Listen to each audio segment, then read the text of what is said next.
매일 잠언 묵상 버전 3번째 12장 사랑이 아닌 경우 사랑이 아닌 경우 10절 말씀입니다.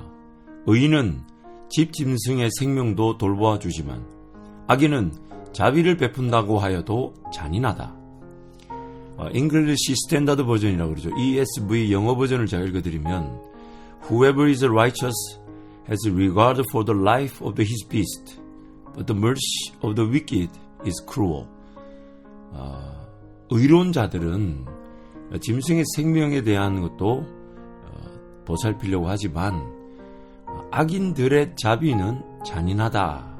이렇게 번역할 수가 있죠.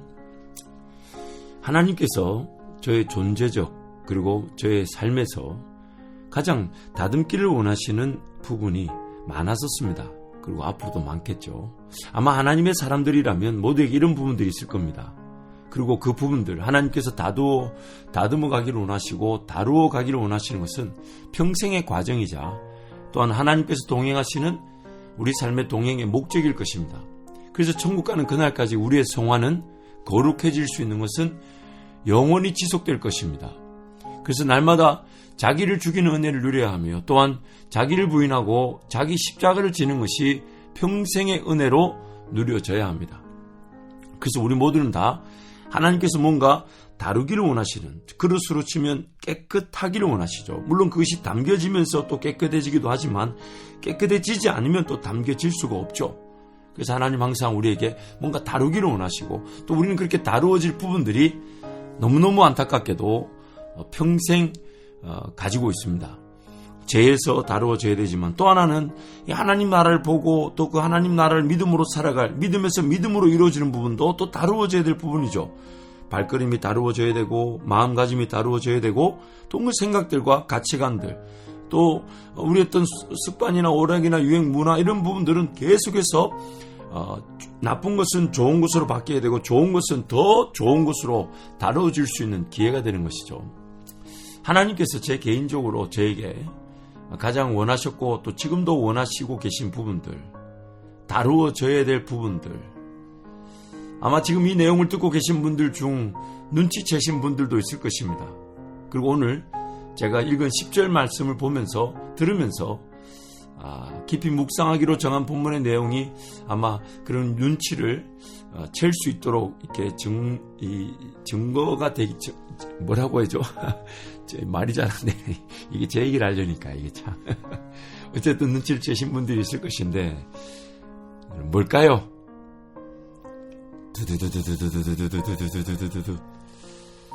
별로 궁금해하지 않으시는 분들, 혹은 딱 한 분 계신 것 같아요.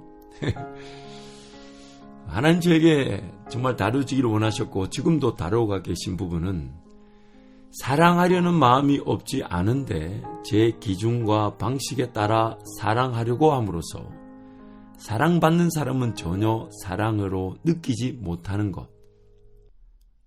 이게 굉장히 말이 어려운 것 같은데 쉽게 표현하자는 것입니다. 제가 사랑하려는 마음이 없지 않은데 사랑은 사랑의 목적이 아니라 뭔가 저 사람 내가 바꿔야 되겠다. 내가 저 사람 고쳐야 되겠다. 내가 저 사람 좀 바꿔놔야 되겠다. 그게 목적이 돼서 사랑하려고 했던 제 모습이 있었습니다. 지금도 그런 모습들이 있습니다. 결국 저는 사랑하려고 했지만 제 사랑을 받는 그 대상자는 전혀 사랑으로 그것을 느끼지 못하고 오히려 더 힘들어했습니다. 오히려 더 어려워했죠. 즉 사랑이 목적이 아니라 내가 저 사람을 바꿔야 되겠다는 인간적 욕심이 목적이 되어서 사랑이 도구가 되다 보니까 받는 사람 입장에서는 사랑으로 전혀 느껴질 수가 없었던 것입니다. 그래서 오늘 읽었던 10절 말씀에 이렇게 표현하고 있는 거죠. 악인들도 자비를 베푸려고 한다. 그리고 그 자비는 잔인하다. 어떻게 사랑이 되지 않을 수 있을까? 어떻게 자비를 베풀었는데 잔인할 수 있을까? 우리의 죄인됨의 문제는 정말 끝이 보이지 않을 만큼 심각하고 비참합니다. 정말 교묘하고 치밀해서 전혀 눈치채지 못한 상태에서 지배를 당하게 되는 것 같습니다. 분명히 사랑하려고 한 것입니다. 근데 사랑이 아니더라고요. 받는 사람은 오히려 상처를 받았다고 하니까 저도 펄쩍 뛰고 받는 사람도 펄쩍 뛰는 어처구니 없는 일들이 일어났었습니다. 그럴 때는 정말 어찌할 바를 모를 정도로 힘들었습니다. 그런데 알고 보니 내가 문제였습니다. 저의 사랑 방식이 문제였고 또한 진정한 사랑의 마음이 없었던 것이 문제였습니다. 내가 누군가를 품고 사랑하는 것이 그 대상자, 그 사람 자체만을 위한 것이어야 되는데 내가 그 사람을 바꾸려고 하고 내가 그 사람을 고치려는 이 내 욕심이, 저의 욕심이 아무리 사랑한다 해도 사랑이 될 수 없었고요. 제3의 사람들에게 인정을 받고 싶은 욕심, 내가 담임 목사니까 난 이런 사람도 사랑할 수 있어 라는 그 욕심이 문제였습니다. 그러다 보니 분명히 사랑하려고 한 것인데 사랑이 되지 않고 오히려 분란과 다툼만 일어나게 되었습니다. 오해들과 거짓 소문들이 난무하면서 더욱 복잡한 또 어려운 관계 상황으로 치닫게 되었습니다. 차라리 그렇게 사랑하지 않고 내버려 두었다면 훨씬 더 좋았을 것인데 오히려 더 문제를 만들어버린 것이죠. 선한 마음이 사랑하는 줄 알고 시작했던 것이 오히려 더 관계를 깨어지게 만들고 더 복잡하게 어렵게 만들어버렸다는 것입니다. 혹독한 훈련 기간이었습니다. 정말 치열하였습니다. 받는 이가 아닌 주는 이의 욕심에 따른 사랑은 차라리 하지 않는 것이 훨씬 나은 것이었습니다. 철저하게 회개하게 되었었습니다. 그리고 악인의 자비와 같은 헛된 사랑은 진정한 사랑으로만 해결된다는 것을 하나님께서 깨닫게 해주셨습니다. 아마 여러분들도 그런 경험들이 있었을 것입니다.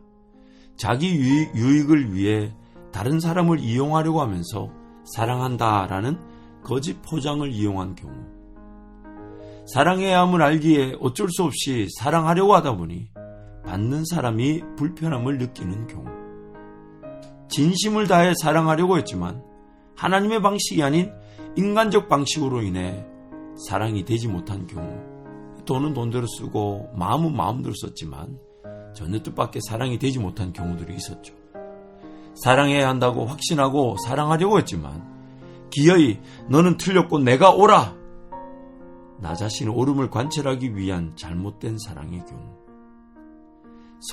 선으로 악을 이기는 사랑이 아닌 기어이 선을 가장하여 악으로 악을 관철시키려고 했던 경우, 참 우리에게는 하나님의 은혜가 필요합니다. 그래서 오늘 또 나는 누군가를 사랑해야 되는데 그 누군가가 하나님이 원하시는 사람이 아닌 내가 원하는 사람, 또 하나님이 원하시는 사람을 사랑하려고 하지만 사랑할 마음이 없는 것도 문제지만 인간적인 계획과 방식, 그것에 따라 사랑하려고 하는 경우, 혹은 지금은 사랑할 것이 아닌 잠시 기다려두고 내버려둬야 되는데 또 사랑이니까 덤벼들었다가 기어이 더 큰 문제, 어려움을 만들어내는 경우, 참 사랑이라는 것도 하나님의 절대적인 주권과 은혜가 아니면 불가능하다는 것을 새삼 깨닫게 되는 것입니다. 참 사랑도 어려워요. 아버지, 결국 우리는 하나님 은혜가 필요한 존재들입니다. 그럼에도 불구하고 계속 사랑하려고 하다 보면 반드시 우리는 배울 것을 배우고 다듬어질 것은 다듬으면서 기어이 잘못된 어떤 목표와 또는 잘못된 것을 관철시키기 위해 사랑을 이용했다 할지라도 하나님 오히려 그것이 진정한 사랑을 실천할 수 있는 기회로 이렇게 서서히 바꾸어 가주셔서 기어이 사랑을 배우게 하시고 사랑하는 법을 알게 하시고 기어이 하나님만 바라보며 하나님 은혜로 사랑하는 법을 기어이 터득하게 되는 하나님의 사람으로 우리를 빚어 가실 것입니다. 그러므로 무조건 사랑하면 됩니다. 뭐 어떤 방식이든지 간에 무섭다고 사랑 안 할 게 아니라 하나님의 방식이 기다린다고 사랑을 놓칠 것이 아니라 일단 사랑하고 보죠 뭐. 그럼 잘못된 사랑은 하나님께서 기어이 바꾸어가 주실 것이고 또한 잘못된 방식은 기어이 하나님의 방식대로 바꾸어가 주실 것이지만 이것저것 두렵고 떨린다고 사랑하지 않는다면 아마 사랑의 기회는 영원히 놓치게 될 것입니다. 그러므로 무조건 사랑하면 됩니다. 할렐루야!